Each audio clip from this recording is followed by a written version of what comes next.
السلام علیکم ورحمۃ اللہ وبرکاتہ۔ جی دوستو، آپ دیکھ رہے ہیں ہمارا یوٹیوب چینل اسلامی معلومات ٹی وی۔ آج کی ویڈیو شروع کرنے سے پہلے آپ کو چھوٹی سی ریکویسٹ ہے، ہمارے یوٹیوب چینل اسلامی معلومات ٹی وی کو سبسکرائب کریں، بیل آئیکن کو دبائیں، کمنٹ کریں اور لائک کریں۔ پھر چلتے ہیں ویڈیو کی طرف۔ جی دوستو، آج کا واقعہ حضرت عمر بن عبدالعزیز رحمۃ اللہ علیہ ایک دن آپ نے حاضرین مجلس سے فرمایا کہ آج میں قبر کے لیے غور و فکر کرتا رہا۔ میں اس نتیجے پر پہنچا کہ اگر آپ قبر والوں کو قبر میں 3 دن کے بعد دیکھیں، آپ ان سے وحشت کریں، ایک لمبی مدت میں ان سے محبت اور الفت کیے باوجود آپ اگر ان کو دیکھیں تو آپ ان سے وحشت کریں گے۔ آپ ایک ایسی جگہ دیکھیں گے جہاں کیڑے اور مکوڑے پھر رہے ہوں، جہاں پیپ اور خون بہہ رہا ہے، جہاں کیڑے اور مکوڑوں نے اس میت کو چیر اور پھاڑ دیا ہے، اور آپ وہاں ایک بدبو دار اور کفن کی بوسیدگی دیکھیں گے۔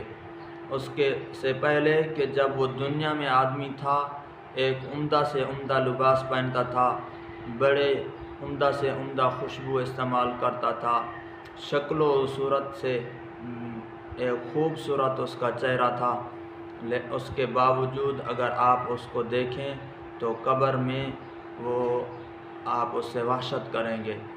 یہ فرما کر آپ بے ہوش ہو کر گر پڑے۔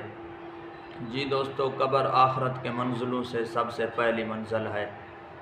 حضور انور صلی اللہ علیہ وسلم نے فرمایا، قبر کو مٹی کا ڈھیر نہ سمجھو، یا تو قبر جنت کے باغوں میں سے ایک باغ ہے یا جہنم کے گڑھوں میں سے ایک گڑھا ہے۔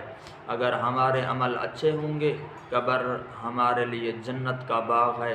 اگر ہمارے اعمال اللہ کی نافرمانی والے ہوں گے، ہمارے اعمال اچھے نہیں ہوں گے، تو ہمارے لیے قبر پھر ایک جہنم کے گڑھوں میں سے گڑھا ہے۔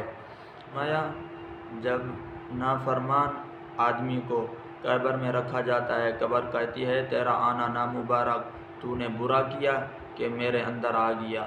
دنیا میں جتنے لوگ گھومتے تھے سب سے برا مجھے تو لگتا تھا، اگر آج میرے اندر آ گیا ہے تو میرا سلوک بھی دیکھے گا۔